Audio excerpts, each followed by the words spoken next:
Tell us, how does one become a legend in your world?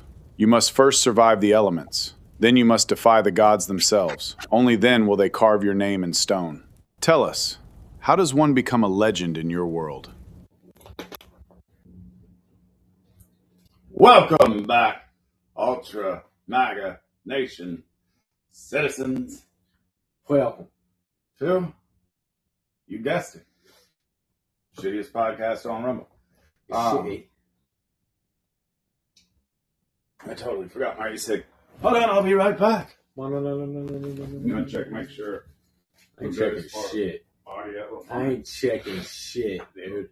Nobody likes you. Ain't fucking checking a damn thing. We're not even live yet. I'm just kidding. I better be live. I hope we're live.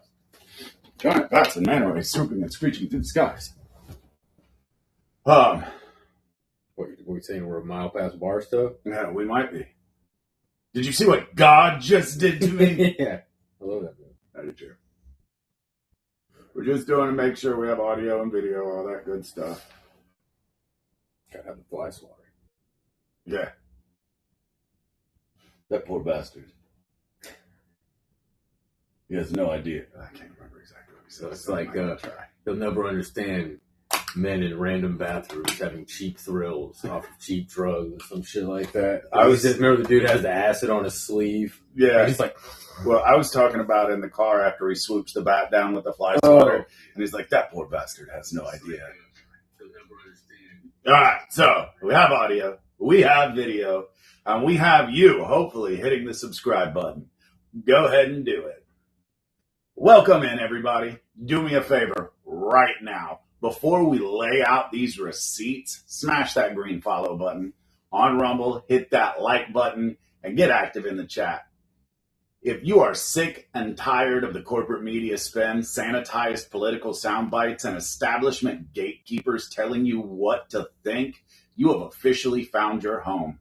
Tonight on Ultra Maga Nation, we are dropping an absolute mountain of hard facts, exact statutes, and verified public records across 4 massive stories that the legacy news outlets are desperately trying to sweep under the rug.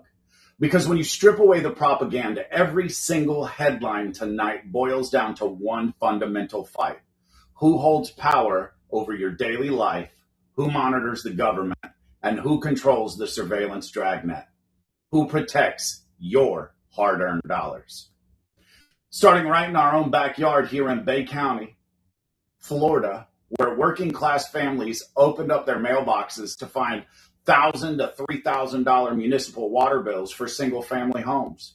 We're breaking down the subterranean radio technology, shorted MXU sensors, legacy software, database packet drops, and estimated billing trap, and how a packed room of furious residents at City Hall forced municipal bureaucracy to audit itself. Then we transition directly into what is rapidly turning into an absolute nationwide crisis, the stalker cop epidemic. Summertime County, Florida, Sheriff Patrick Breeden just suspended his department's entire flock safety license plate camera network after an internal audit caught veteran detective Brady Almy using a 24/7 digital tracking, fake case numbers, and state databases to spy on her husband's ex-wife. What a bitch. And she isn't even an isolated case. We've compiled the nationwide receipts on over a dozen officers across Florida, Georgia, Wisconsin, Illinois, Kansas, and California who got caught using these exact same cameras to stalk ex-partners and romantic interests. From surveillance state abuse, we pivot to real aggressive law enforcement. Florida Attorney General James Uthmeier, FDLE, and Daytona Beach Police Chief Jarkle Young just unsealed Operation Icebreaker 2, a 49-person multi-county RICO sweep that dismantled fentanyl, cocaine, and meth supply chains running straight out of a church front in Holly Hill, Florida. And finally, we destroy the establishment narrative on national border security with hard-hitting federal numbers, nearly 900,000 illegal entrants detained and processed under Title VIII expedited removal laws by DHS Secretary Kristi Noem, completely shattering 2 decades of lies about catch and release. We have every name, every county, every city, and every statute and technical detail lined up. Smash that like button, subscribe, and let's jump straight into the show. Boing. What was that damn Mario noise? Yeah, it's kind of like that. Not at all. Not at all. I can't really do it with my mouth. Well, I would say that's probably a good thing. That's what I'm saying. It sounds weird to say. Unless you're Keith Gross. Allegedly. There ain't no allegedly. Yeah, no, it's fine. It's definitely. This is all for entertainment. This is on. All right. If he keeps his promises, he might be a great guy. Yeah, I'm pretty sure he's not. Isn't he a flip-flopper? Doesn't he flop flips? Don't judge a man on what he does in his own time. It's not like he's at the beach. All right. Anyways. All right. Panama City water billing, the legacy of the $1,000 dripping faucet.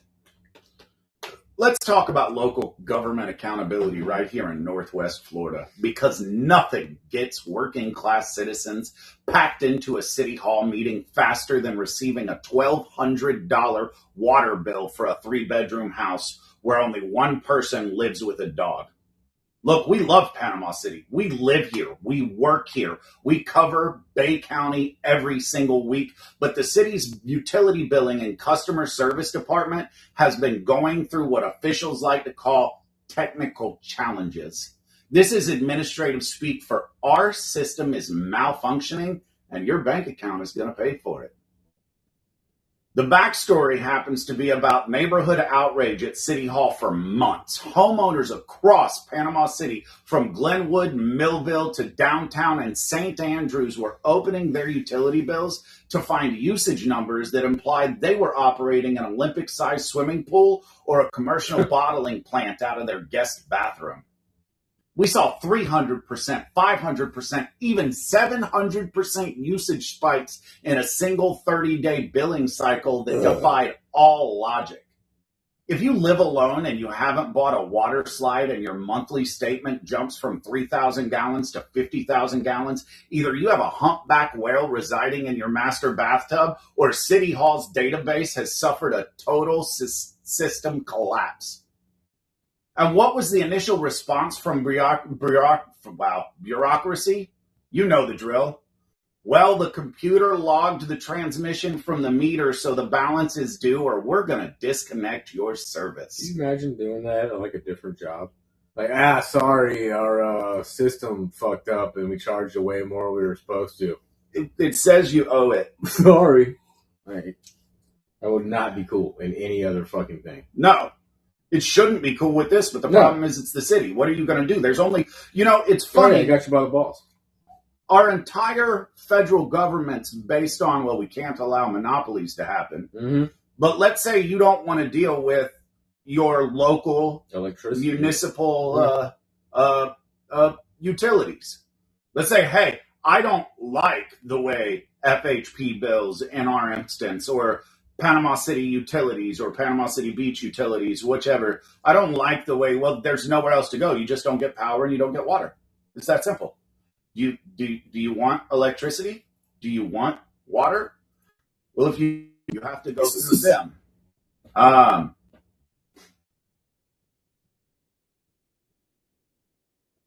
Until the residents had had enough, homeowners packed the city commission workshops at City Hall on Harrison Avenue.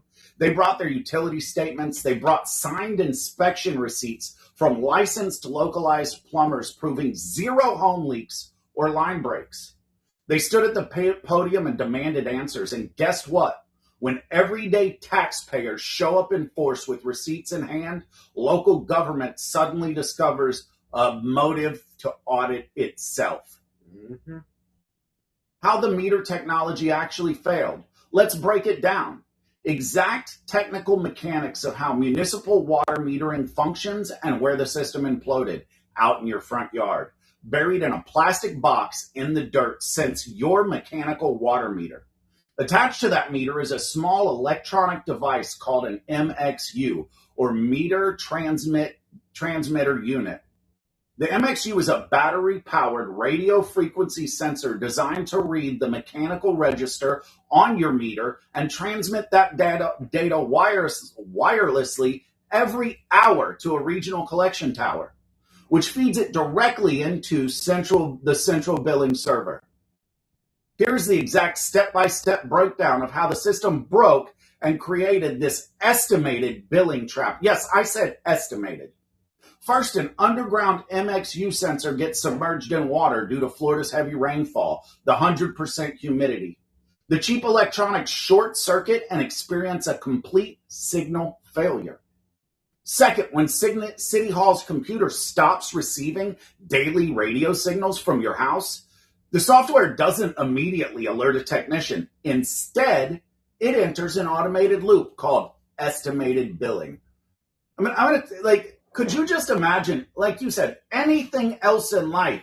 Like if your cell phone was like, we're going to estimate it. Bam! We didn't estimate right. You now owe us everything and we're going to shut your shit off. It's not even a sorry. It's not even a sorry. Nah, yeah, it's not. The system did it. The system did it. You still used it. You got to pay for it. The computer looks at what you used during summer months 2 or 3 years ago and simply guesses your current bill. Third, the computer keeps guessing for 6 months straight. Then, months down the road, they finally send a physical meter reader. They finally open the plastic lid, log your actual mechanical reading, and the system hits you with a multi-$1,000 catch-up bill all at once. On top of the shorted MXU sensors, Panama City was running an older legacy software framework to translate the raw radio signals into customer ledger entries, where the legacy platform attempted to sync with the central database. Data packet drops caused system glitches that double counted usage data. But because residents stood up and refused to quietly pay for administrative software errors, Panama City was forced to take action.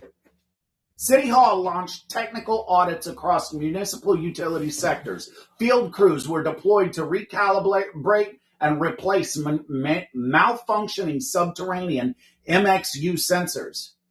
The city officially initiated a complete migration of its utility payment platform away from the legacy software over to Invoice Cloud, implementing new system safeguards and triggered alerts to catch anomalous usage spikes before a statement ever gets mailed to you, the homeowner and taxpayer.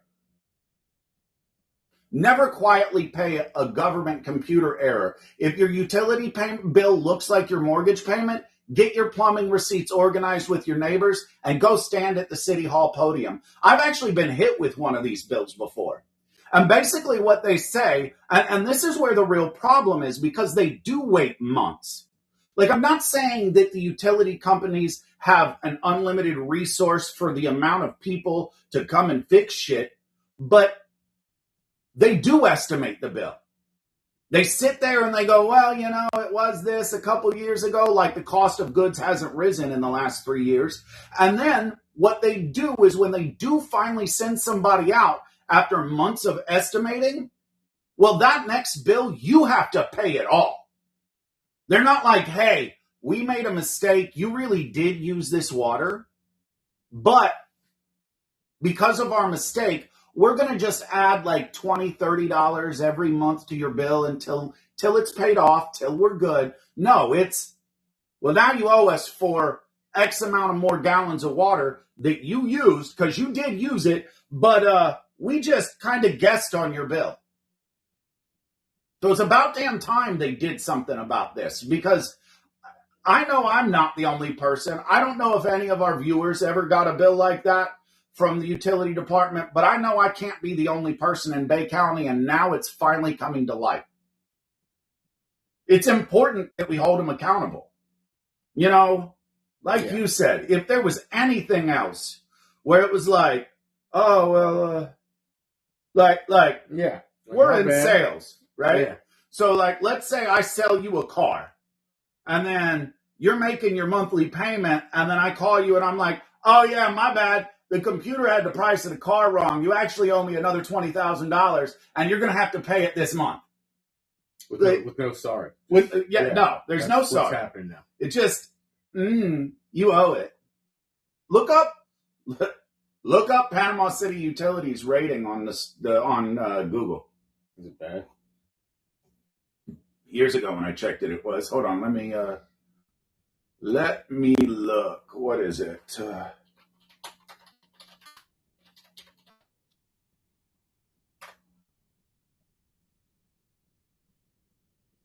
Panama City Utility Billing Department, 1.6 stars. Panama City Utility Department, 1.9 stars. Panama City Utility Underground, 1.7 stars. Shit. It's trash. How did they get a star?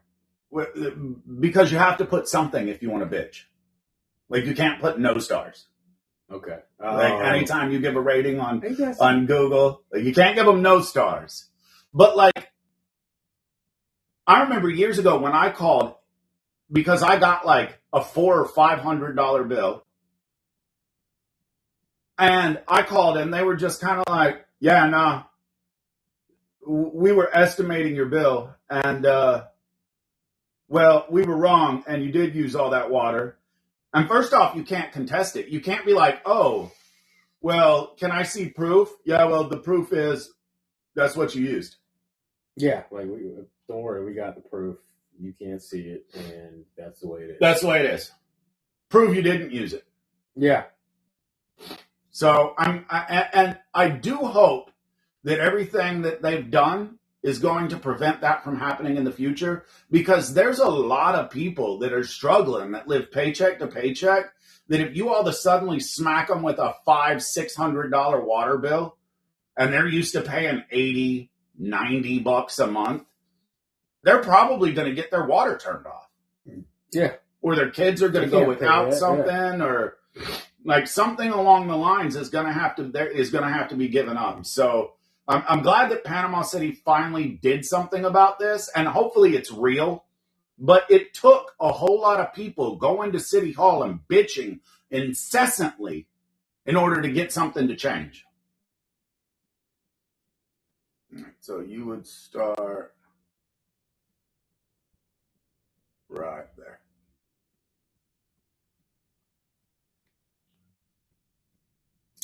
Now let's step from municipal water meters into expanding the surveillance state. For months, we've warned you about flock safety, automatic license plate readers, flock cameras. These are the solar-powered cameras mounted on light poles. The shit that George Orwell warned us about in a book. Written in, like, what, the fucking 70s or some shit? I don't know, but I know it's before the 80s. It's the name is 1983. 84. Are you sure? Yeah. Okay, I trust you on that. So these are solar-powered cameras mounted on light poles, traffic signals, and highway overpasses that photograph every single passing vehicle. Log license plates, record travel direction, and store that location data in a searchable 24/7 nationwide database. Whenever citizens raise Fourth Amendment privacy concerns, establishment politicians give us the exact same line. If you aren't doing anything wrong, you have nothing to hide. Only sworn law enforcement officials with valid case numbers can access the portal. Well, put your coffee down, because it's, like 8 o'clock at night.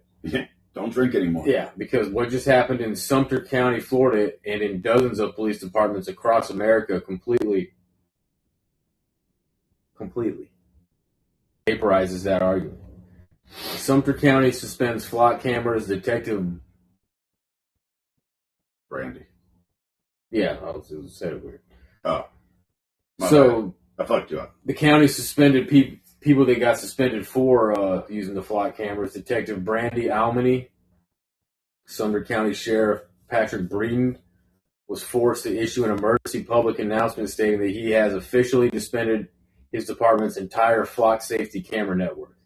Why did the sheriff freeze his high-tech camera system? Because an internal audit caught one of its own veteran detectives using the surveillance data as a personal stalking app. Yeah. Here are the hard facts straight out of the criminal indictment.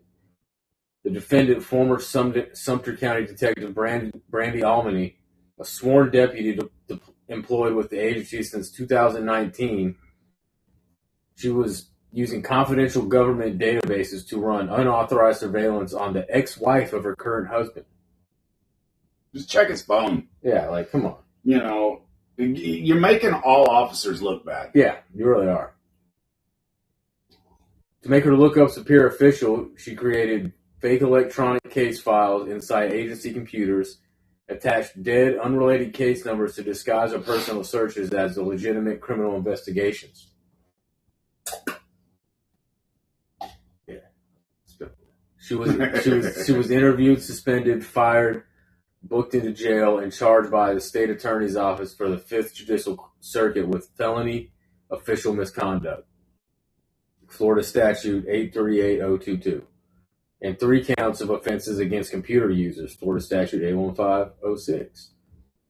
Spoken nationwide stalker register, an epidemic of database misuse. Do not let the mainstream media tell you this was just one bad apple. In Central Florida, we pulled the public records across the country, and this is happening in state after state. Let me read you the actual nationwide rap sheet of officers, who have been arrested and charged for using these cameras to stalk people. Starting right here in Florida. Over in Monroe County, Deputy Lamar Roman was arrested after using ALPR cameras to locate and pull over a woman he met while working security on a movie set. Bruh. That's crazy. That's wild. What do you think was going to happen? They're all stalkers, too. Yeah, like, hey, you remember we met in this movie state? Well, I used our official database and found cameras. And then I figured out where you were going to be using those cameras, and now I'm here. Isn't that romantic? In Orange City, Florida, Officer Jamaris Brown was arrested and criminally charged after running unauthorized ALPR searches on his girlfriend and her family over 100 times in 7 months. Moving over to Georgia, where internal audits are uncovering massive abuse in Conyers, Georgia.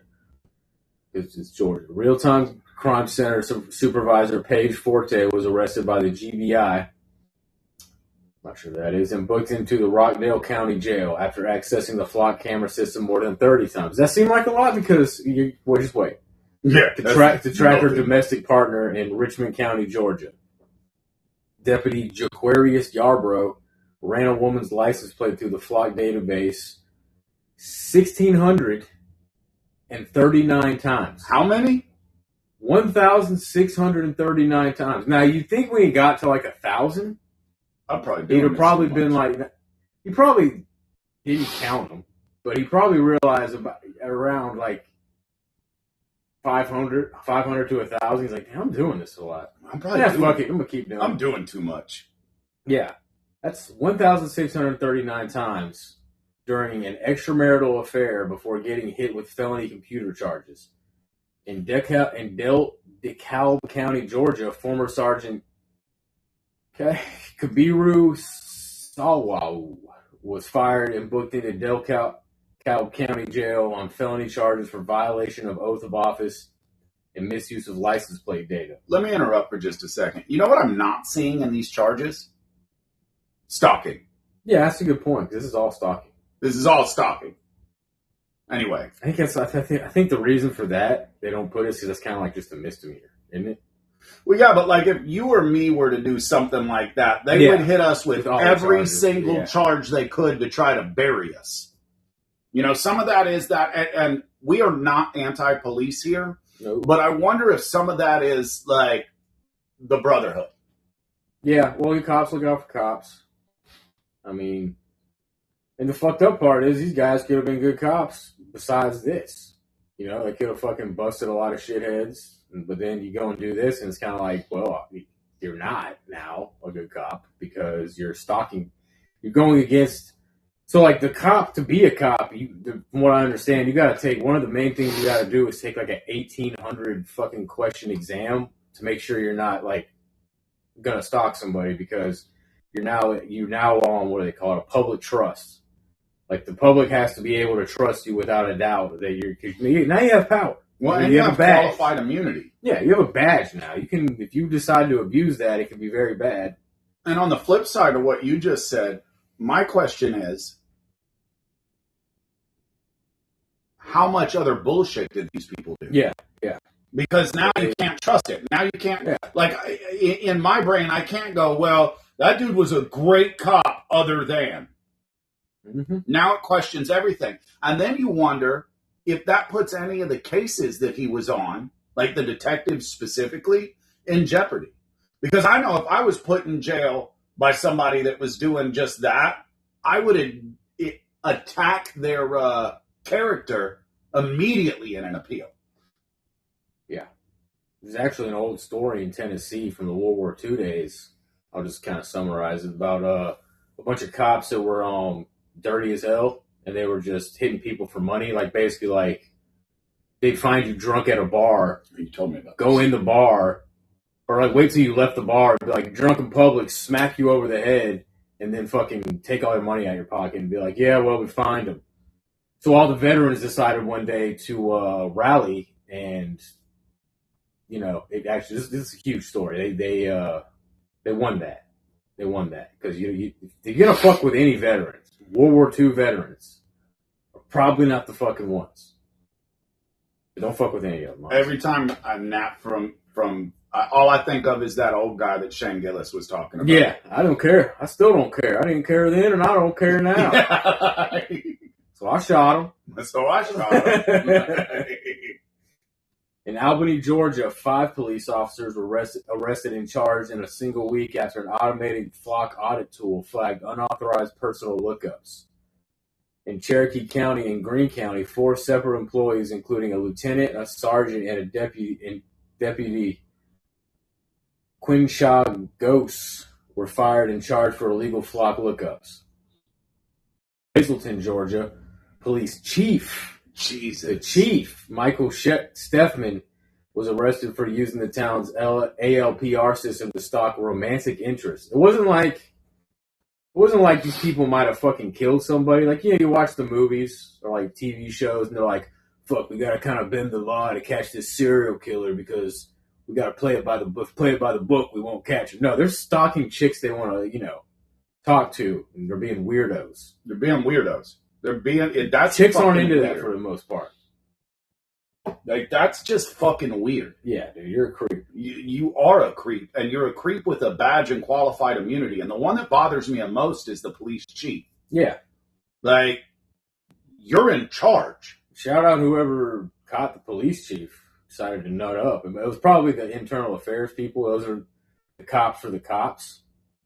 But as I say that... Yeah, I'm like, but wait, there's more. Up in Milwaukee, Wisconsin, internal affairs detective. That is a cop that polices the cops. Okay. Terangi Chapman was criminally charged for using flock cameras to conduct 20 unauthorized searches on personal targets. And here's the unbelievable part. Detective Chapman was in internal affairs investigating another officer. Jozu Ayala, who pleaded guilty after running a dating partner's plate over 200 times through the Are you exact fucking same system. kidding me? So he was investigating a guy using flock illegally while using flock illegally. Oh my God. The system's being abused too much. If it was like 1 or 2, you got cops investigating guys for using flock wrong, Flock wrong. Like what was he flock like? off. Oh shit, that was a really damn good idea. I'm guy's gonna kind of onto something here. Like, oh my God. But I wonder if maybe they assigned him the case and he was like, that's illegal, huh? Shit. Ooh. Well, he did it 200 times. I only did it 20. Yeah, so. Come on, man. You did it 10 times more times than me. That's right. I did some math right there. You even did it right. Hey, that's the best part. In Prairie Grove, Illinois, police chief, again, Oh my William C. God.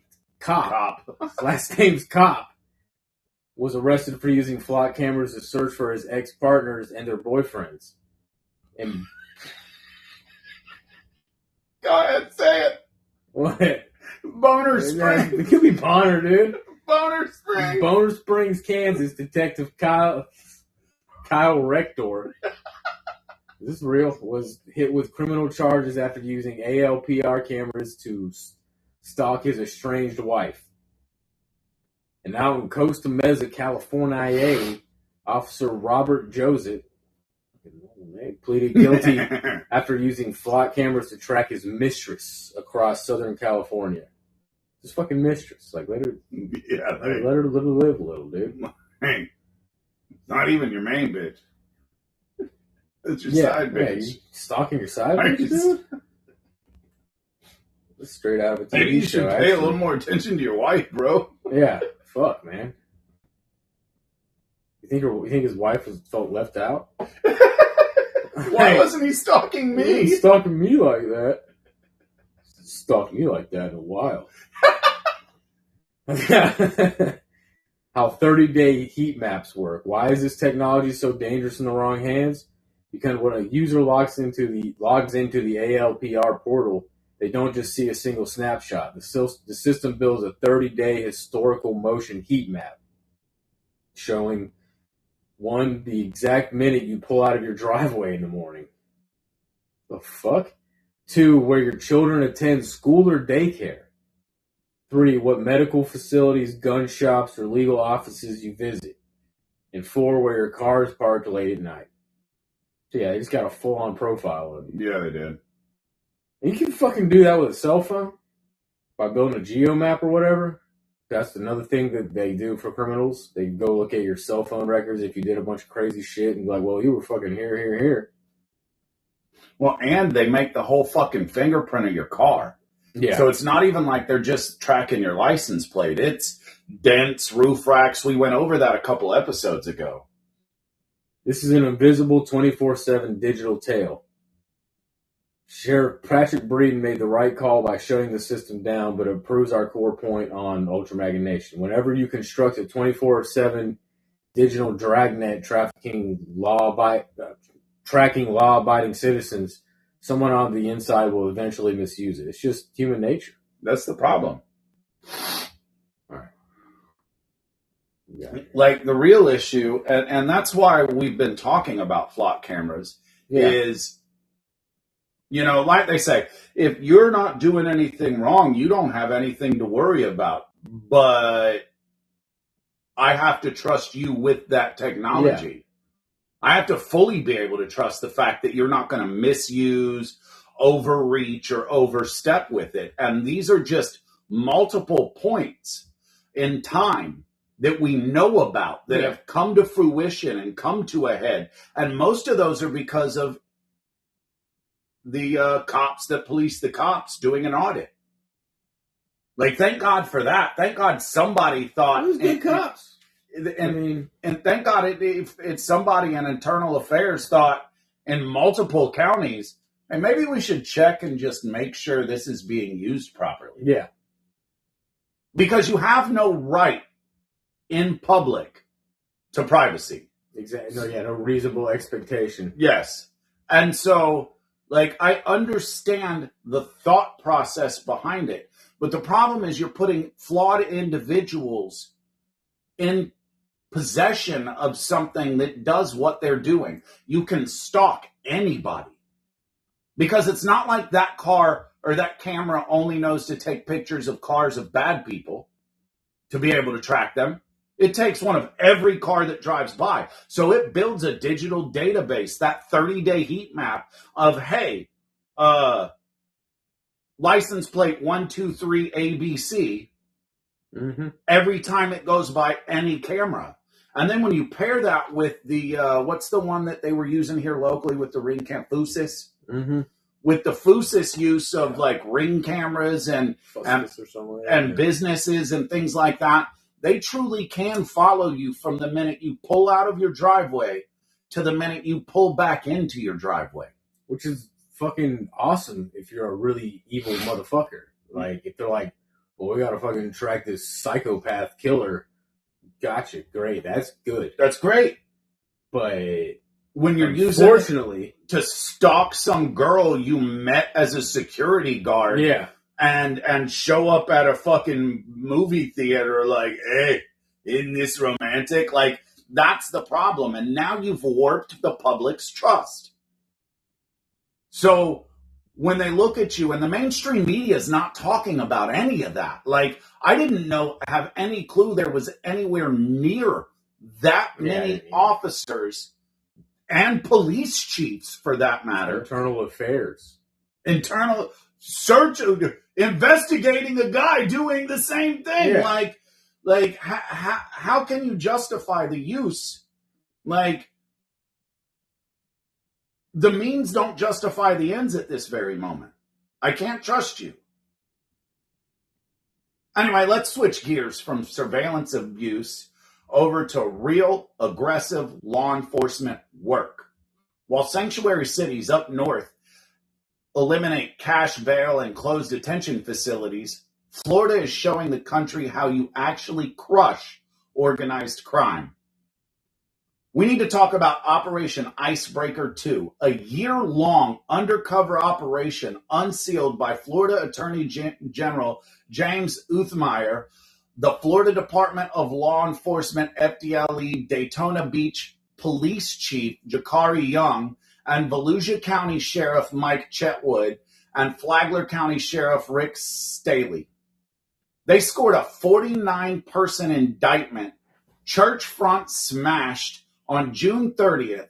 Synchronized tactical teams executed search warrants across Central Florida, unsealing these results: 49 high-level arrests, 49 traffickers operating across Flagler, Volusia, St. Johns, Marion, and Orange counties were all swept up in cuffs.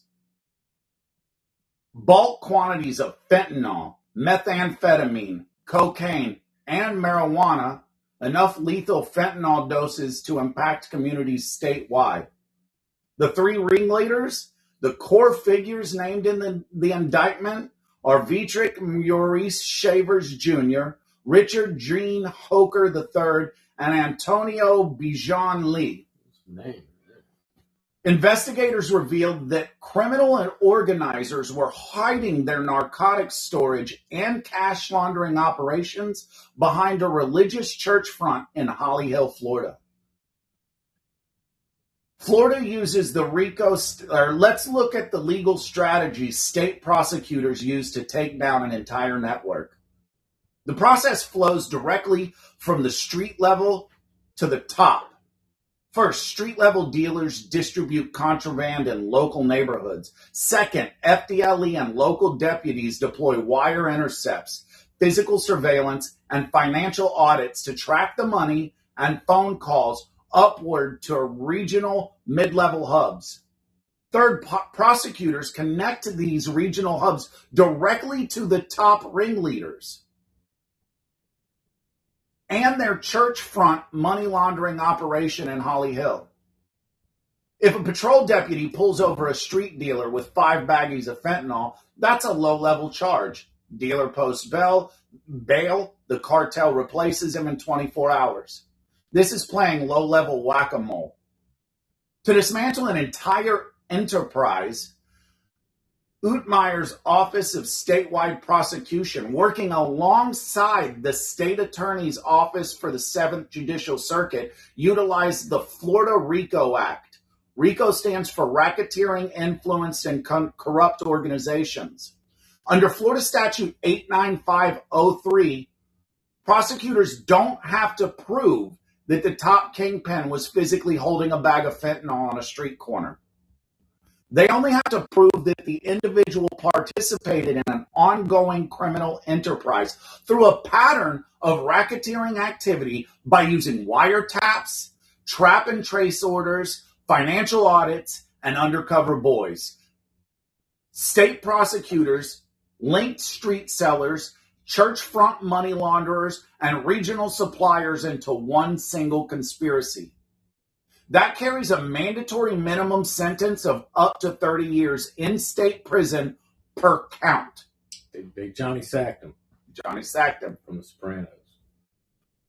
Florida treats cartel networks like what they are, organized crime enterprises. If you set up a drug distribution line in Florida, state prosecutors will dismantle your operation, seize your assets, and put you away for decades. It's just wild that they were doing it out of a fucking church front. Yeah. Like, oh, we're godly. Yeah. Only we're not. Yeah. Except, actually, no. Except, no. All right, to wrap up tonight's broadcast, we have to look at the national security metrics coming out of D.C. For nearly 20 years, establishment politicians told the American public the same narrative. You cannot physically secure the southern border. Catch and release is a mathematical necessity. There are too many people, and mass detention is logistically impossible. The official status reports released by Kristi Noem and Customs and Border Protection just gave the world 900,000 reasons why that narrative was false. Look at the federal metrics. Nearly 900,000 processed and detained federal immigration agencies have detained, processed, and removed 900,000 illegal entrants since January 2025. Net releases into the U.S. Interior under the administration parole remain at absolute zero. 90% encounter collapse. The southwest border encounters remain suppressed by over 90% compared to historical peaks. 2024 versus 2026, let's break down the exact legal mechanics of how the federal government achieved this milestone so you can explain it to anyone who tries to argue with you. Under the old 2024 system, when an illegal crosser was apprehended, agents filled out a notice to appear document. That paper handed the crosser an immigration court date, set 7 years in the future, and released them directly into our backyard, the United States of America. It functioned as an administrative incentive program for illegal crossing. Under the current 2026 system, DHS completely eliminated the notice to appear loophole and enforced the Title VIII expedited removal under 8 U.S.C. 1225B. The new 3-step protocol works like this. Anyone crossing outside an official port of entry is placed into mandatory physical detention immediately. Now remember, for all those softies out there that are going, well, they're just people trying to get away from something. There's a legal way to do it. You go to a port of entry, you claim asylum. You don't just walk across an open portion into somebody's backyard and just skip your way through. Credible fear screenings are conducted inside secure facilities within days rather than years. If an individual fails to meet statutory asylum standards, an officer issues a formal order of expedited removal. The individual is placed on a deportation transportation flight without ever entering the U.S. interior. DHS achieved this scale by expanding bed space, partnering with state facilities, including support from the great free state of Florida, and deploying military logistics to streamline transport flights directly back to the countries of origin. When you enforce the law, illegal crossings collapse. National security is not a resource problem. It's a matter of political will. Let's look at the common thread across every single story tonight. In Panama City, homeowners packed City Hall demanding technical audits and fixing broken utility billings. In Sumter County and nationwide, Public oversight caught rogue officers misusing surveillance databases, forcing a total camera shutdown. Across Florida, state prosecutors used RICO laws to dismantle a 49-person fentanyl, methamphetamine, and cocaine supply ring hiding in a church. At the southern border, strict Title VIII enforcement proved that enforcing the law stops catch and release cold. Rules matter, enforcement works, and sovereignty belongs to the citizens who demand accountability. If you enjoyed tonight's broadcast, hit the follow button on Rumble right now. Hit the like button. Share the stream with your friends. Leave a comment down below and let us know your thoughts on those water bills and the Sumter County shutdown. Thanks for watching Ultra Maga Nation. Stay vigilant, stay free, and we'll see y'all next time. Ultra Maga Nation. We are... Oh, almost clicked the wrong one. Out. Peace.